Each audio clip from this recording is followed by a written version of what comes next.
요한복음 강의의 79번째 시간으로 부활의 목격자들이라는 제목으로 하나님 말씀 함께 나누도록 하겠습니다. 우리가 믿고 있는 그 기독교 신앙은 사실에 근거를 두고 있습니다.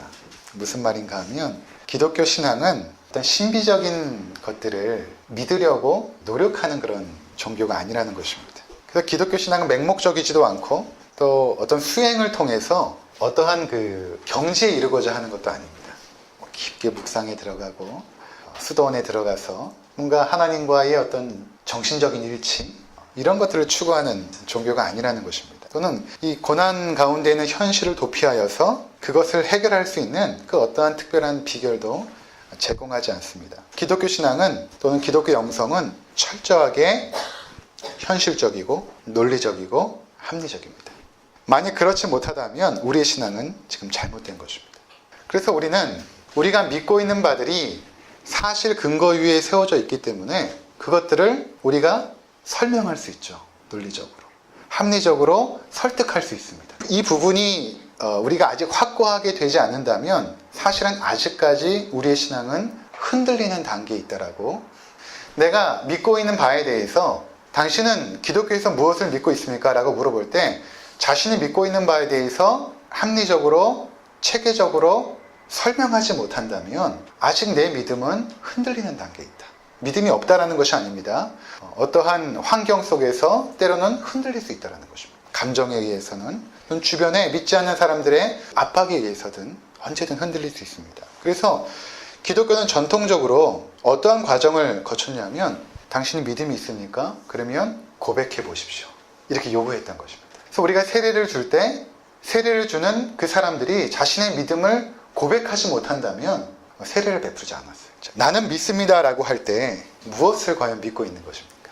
나는 기독교인으로서 누군가 만약에 당신 무엇을 믿고 있습니까? 라고 물어본다면 여러분들은 뭐라고 대답하시겠습니까? 가장 정확한 대답은 이것입니다. 나는 예수 그리스도의 죽으심과 부활을 믿는 사람입니다. 이렇게 고백하면 가장 정확한 대답이 되는 것입니다.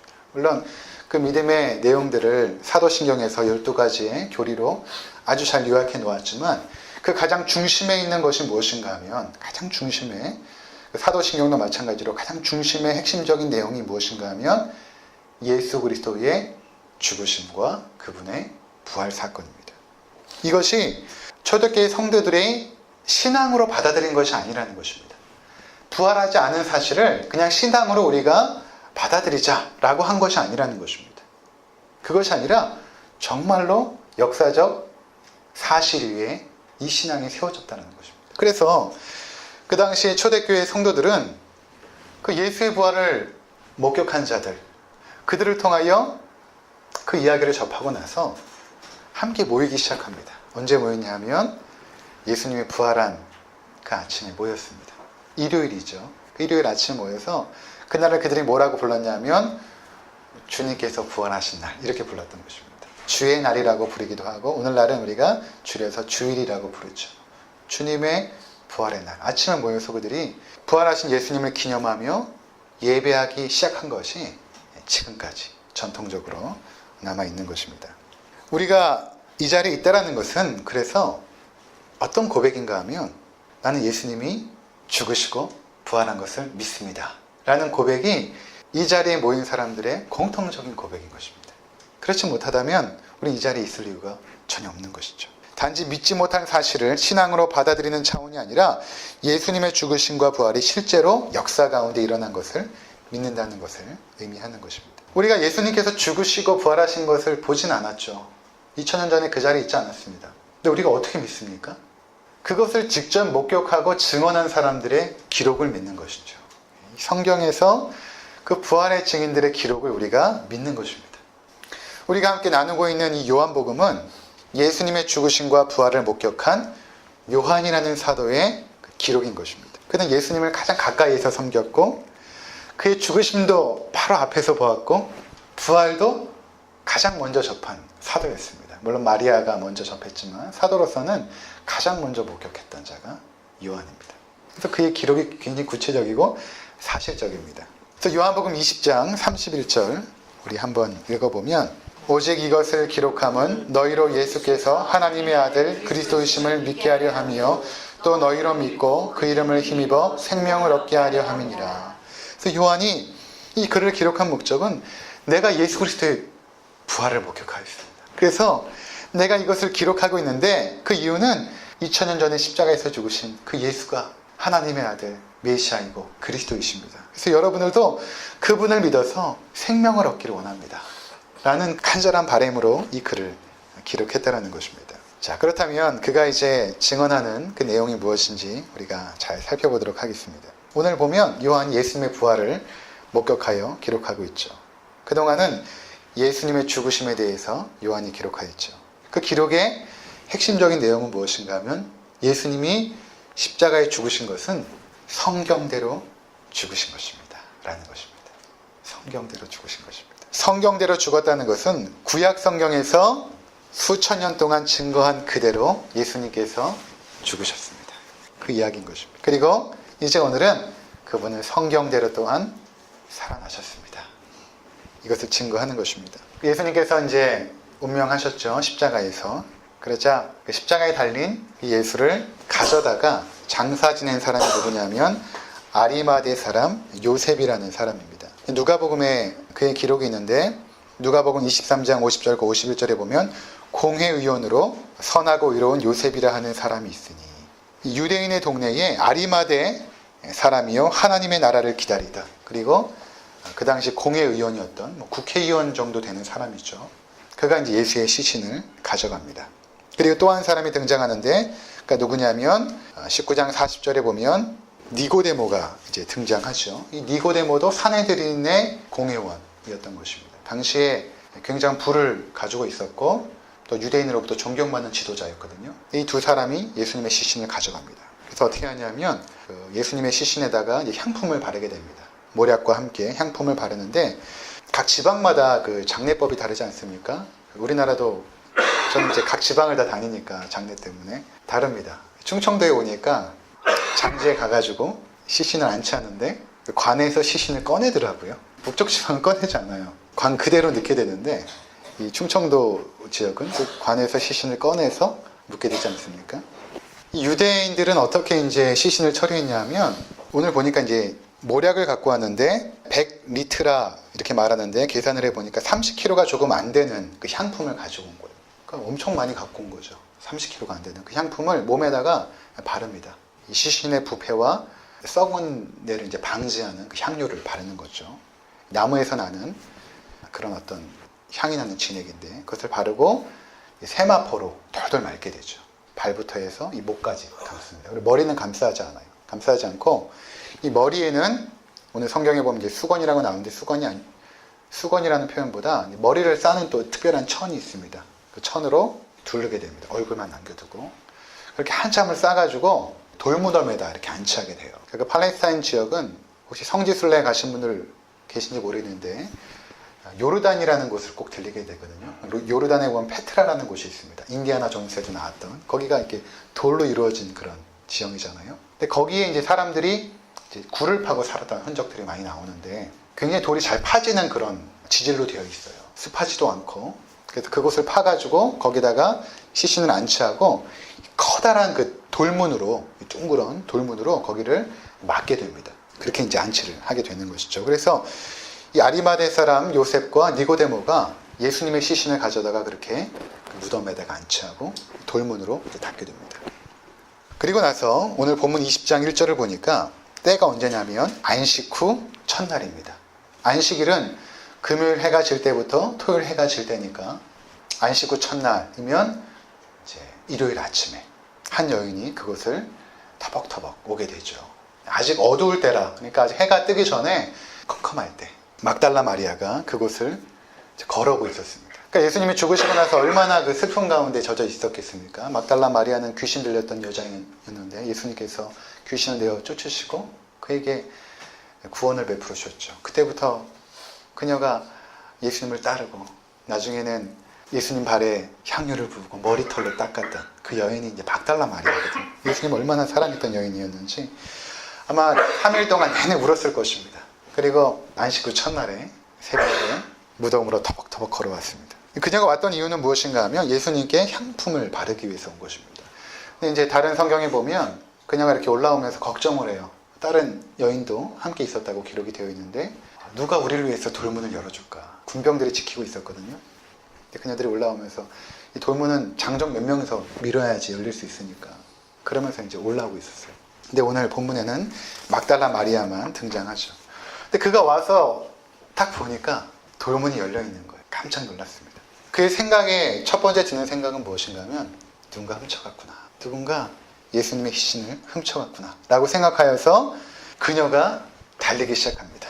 2절에 보니까 시몬 베드로와 예수께서 사랑하시던 그 다른 제자가 제자에게 달려가서 말하되, 수제자였던 베드로와 그리고 그 사랑하시던 그 다른 제자가 누구입니까? 이 글을 기록하고 있는 요한 아닙니까? 그에게 달려간 거예요. 막달라 마리아가. 누군가 예수의 시신을 훔쳐갔습니다. 헐레벌떡 달려와서 그 숨찬 모습으로 얘기를 합니다. 그랬더니 이 두 사람이 뛰기 시작합니다. 큰일 난 것이죠. 3절과 4절을 한번 보시기 바랍니다. 함께 읽겠습니다. 베드로와 그 다른 제자가 나가서 무덤으로 갈새 둘이 같이 다름질하더니 그 다른 제자가 베드로보다 더 빨리 달려가서 먼저 무덤에 이르러 굽으려 세마포 놓인 것을 보았으나 들어가지는 아니하였더니. 그러니까 요한이 여기 있었으니까 이렇게 세밀하게 기록한 거예요. 둘이 이제 열심히 달렸습니다. 근데 이제 베드로보다 요한이 먼저 당돌한 거예요. 그곳에. 베드로보다 더 젊었는지 체력이 좋았든지 먼저 당돌한 거예요.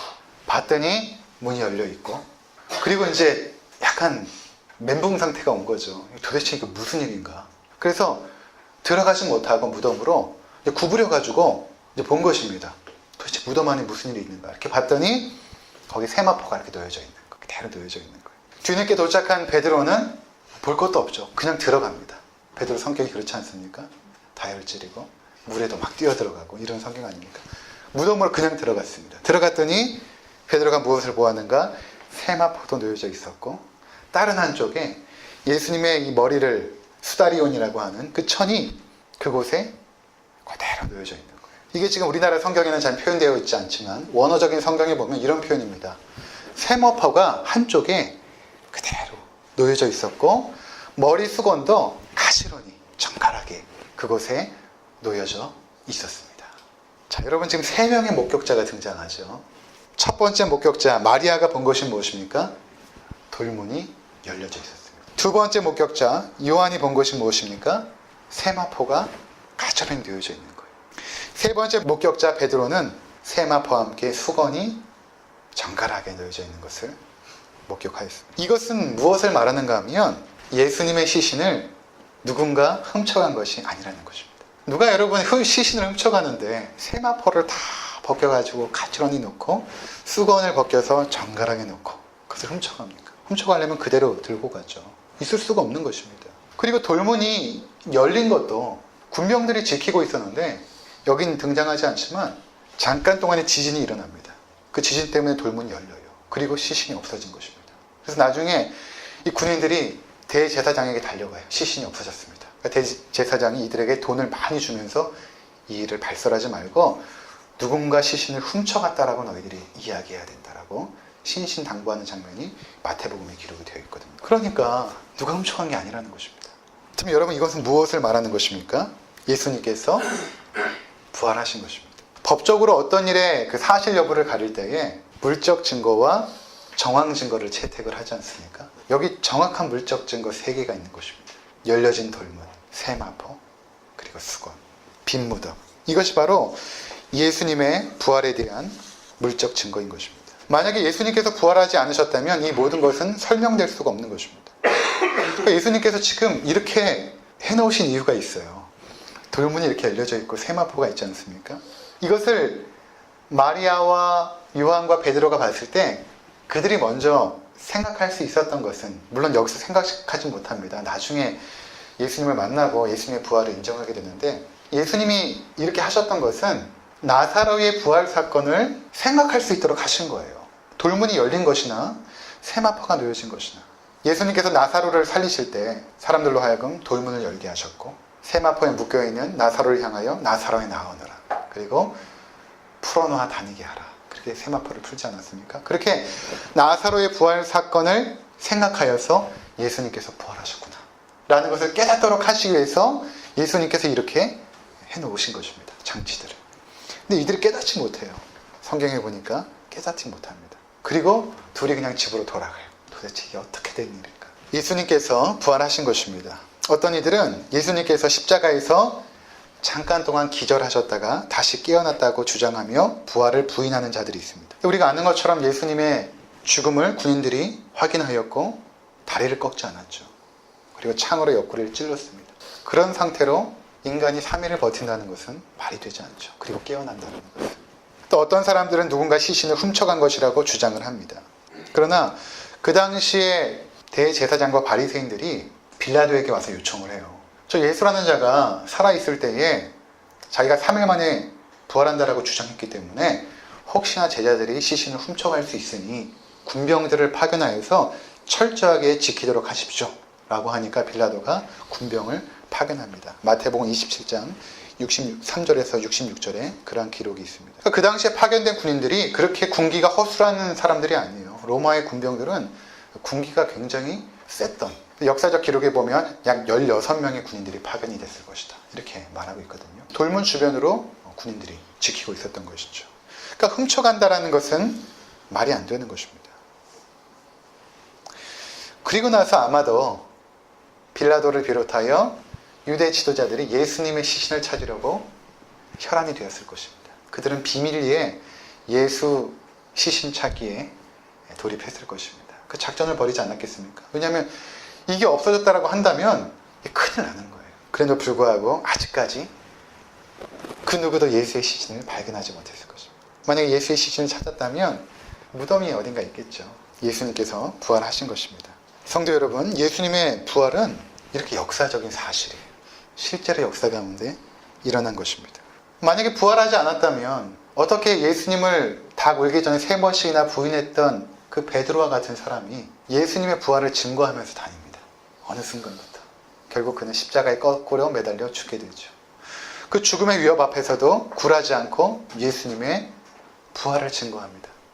너희가 십자가에 못 박은 예수를 하나님께서 살리셨느니라. 베드로가 증거하는 설교의 내용 아닙니까?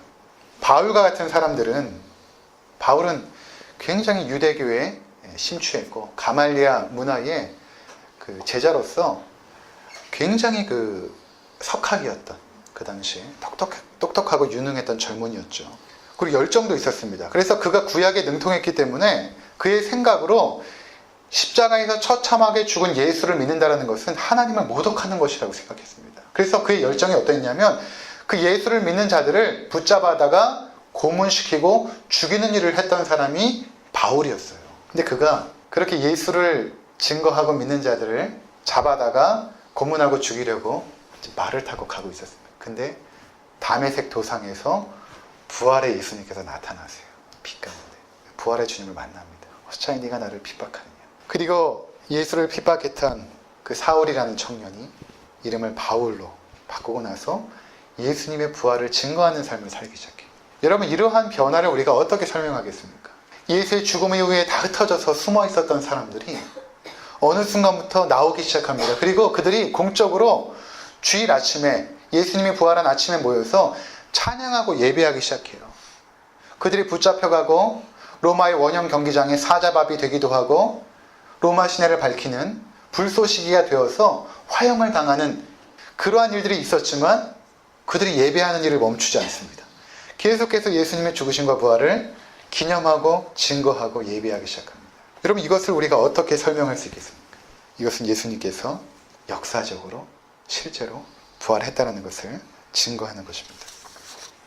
고린도전서 15장 3절에서 우리 10절 잠깐 찾아보도록 하겠습니다. 내가 받은 것을 먼저 너희에게 전하였노니 이는 성경대로 그리스도께서 우리 죄를 위하여 죽으시고 장사 지낸 바 되셨다가 성경대로 사흘 만에 다시 살아나사 게바에게 보이시고 후에 12 제자에게와 그 후에 500여 형제에게 일시에 보이셨나니 그 중에 지금까지 대다수는 살아있고 어떤 사람은 잠들었으며 그 후에 야고보에게 보이셨으며 그 후에 모든 사도에게와 맨 나중에 만삭되지 못하여 난 자 같은 내게도 보이셨느니라.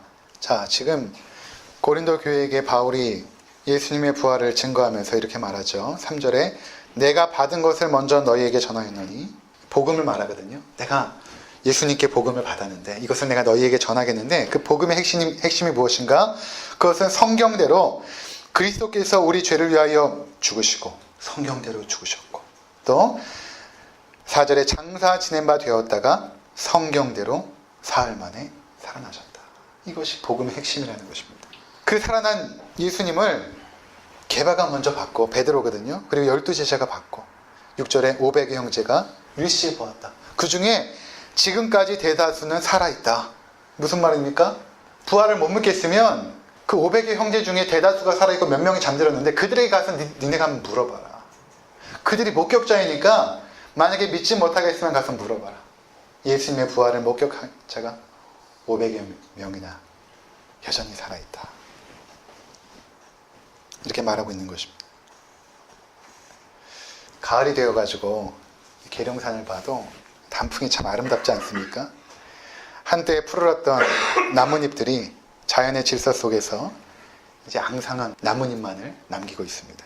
이제 바람이 불고 비가 내려오면 다 떨어져서 어디론가 흘러 나갈 것입니다. 그렇게 나무의 잎사귀가 다 떨어지면 우리가 나무를 볼 때 저게 죽었는지 살았는지 어떻게 알 수 있겠습니까? 나뭇잎이 하나도 없는 거예요. 겨울이 되면 그냥 죽어 있는 거예요. 꺾어보기 전까지 모르죠. 죽어 있는 것입니다. 근데 봄이 되면 거기서 새싹이 나고 꽃이 피고 열매가 나오고, 우리가 지금까지 살아오면서 이 일을 도대체 몇 번이나 목격했습니까? 저는 45년 살았으니까 45년 목격을 해왔습니다. 물론 어릴 때 기억은 없지만 해마다 여러분 보면서 어떤 생각을 하십니까? 어르신들에게 가을에 낙엽 떨어지는 거 보면 어떤 생각 드세요? 이렇게 물어보니까 슬프대요. 왜 슬퍼요? 그랬더니 우리 인생 같아서 슬프대요. 나도 저렇게 떨어지겠구나. 근데 다시 봄이 되면 살아나죠. 봄 기운이 살아나게 한 것이 아니죠. 그 안에 있는 생명이 살아나게 한 것입니다. 그렇죠? 하나님께서 우리 가운데 성경을 통하여서 기록을 남기셨고, 또한 자연 만물을 통해서 우리가 좀 깨달으라고 부활의 질서들을 허락하신 거예요. 부활의 질서들을 해마다 보면서 좀 깨달아라. 저렇게 나뭇잎이 지지만 내년에 또다시 살아나지 않느냐. 좀 부활을 좀 깨달으라. 부활의 흔적이, 그 하나님의 그 사인들이 우리 자연 만물에 남아있는 것입니다. 자, 이렇게 예수님의 그 부활이 역사적인 사실이라면 이것이 우리에게 의미하는 것이 무엇일까?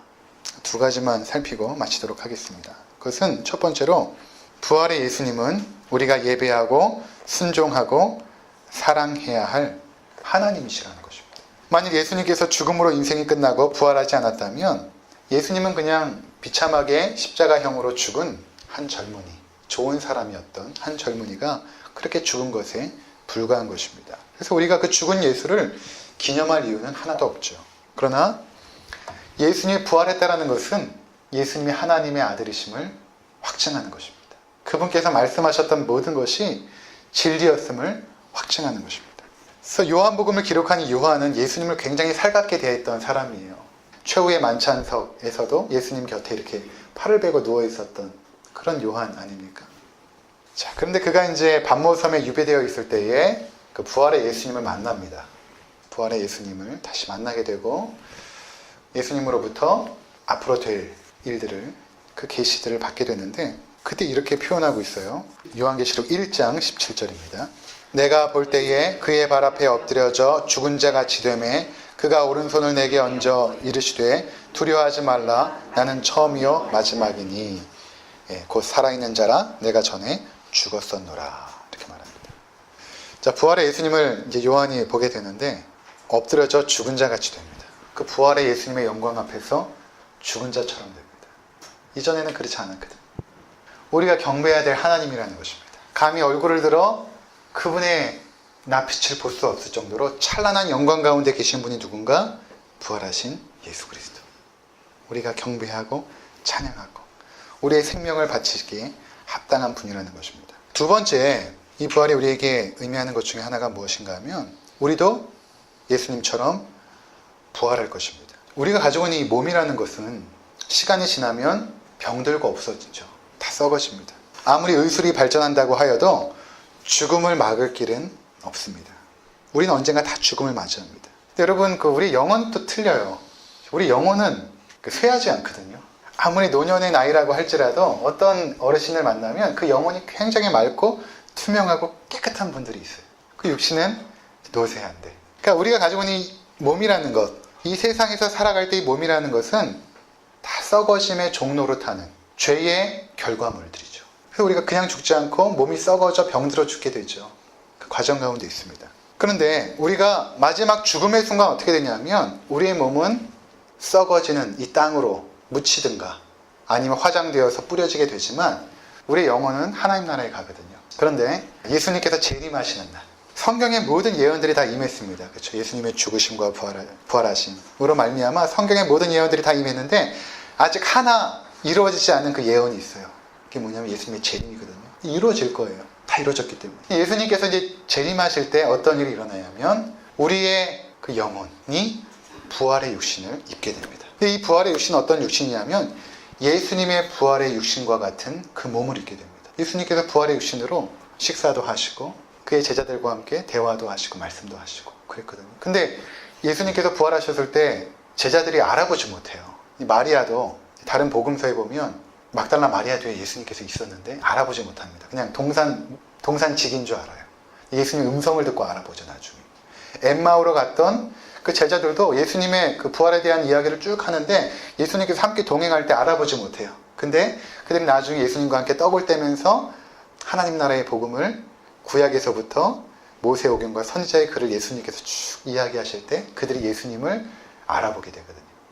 그러니까 지금 우리가 가지고 있는 이 몸은 아닐 거예요. 하지만 새로운 부활의 육신, 지금 가지고 있는 육신과 연속성이 있지만 또 불연속성이 있습니다. 그 불연속성은 뭐냐면 썩어지지 않는다는 것입니다. 쇠하지 않고 영원한 새로운 육신을 우리가 입게 된다는 것입니다. 예수님의 재림의 날 우리의 육신이 부활하는 것입니다. 그래서 기독교인이라는 것은 맨 마지막에 이제 믿는 조항 중에 무엇을 믿냐면 몸의 부활을 믿는 자들입니다. 우리의 몸의 부활. 이 몸이 부활할 것이다. 이 땅에서 정신적인 장애 또는 몸의 장애로 살아가는 자들이 있죠. 그들이 어떻게 될 것입니까? 온전하고 완전하고 영원한 몸으로 부활하실 것입니다. 저희 할머니는 돌아가시기 전에 다리를 절단하고 며칠을 못 버티시고 돌아가셨거든요. 제가 이제 하나님 나라가 임하면 할머니를 보지 않겠습니까? 그럼 아마 다리가 있으실 거예요. 이 땅에서 언제나 휠체어의 의자에서 살아갔던 그분들도 그날에 우리가 만나게 되면 온전한 모습으로 만나게 될 것입니다. 그러니까 여러분들이 처음에 알아보지 못할 수 있어요. 먼저 가신 그 믿음의 선배들, 여러분의 부모님들, 할아버지, 형제 자매로 보게 될 거예요. 형제 자매로. 그때는 온전한 모습으로 우리는 만나게 될 것입니다. 그래서 우리에게 소망이 있는 것입니다. 고린도전서 13장 12절 우리가 지금은 거울로 보는 것 같이 희미하나 그때에는 얼굴과 얼굴을 대하여 볼 것이요 지금은 내가 부분적으로 아나 그때에는 주께서 나를 아신 것 같이 내가 온전히 아리라. 예수 그리스도의 부활의 찬란한 영광을 우리도 부활의 몸으로 함께 보며 함께 교제하고 함께 찬양하고 예배하게 될 것이라는 것입니다. 아무쪼록 이러한 부활의 그 신앙, 이 확고한 신앙을 붙잡으시고 살아가시는 우리 모든 성도님들 되시기를 주의 이름으로 축원을 드립니다.